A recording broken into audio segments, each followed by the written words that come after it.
Oh my goodness, folks, would you look at that? We got chicken quarters, plowboy beans, and a couple of pickles. Why not? All right, we got the timer running at 250. Let's go. First, you want to start off with some ground chuck. Let's add 2 diced onions to this and a big old bucket of beans. Look at those beans. You can't go wrong with that. 2 diced bell peppers and some taco seasoning. That's my top secret right there. Mix it all up and let her smoke.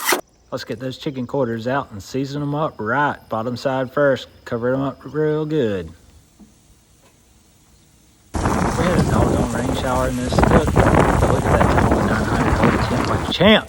After an hour, we're going to drizzle them with a little bit of butter. Then I'm moving the chicken quarters over to the hot side.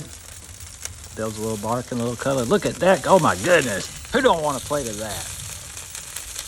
This is a quick, easy, and very cheap meal to cook for your friends and family. Hope y'all try it out and let me know what you think.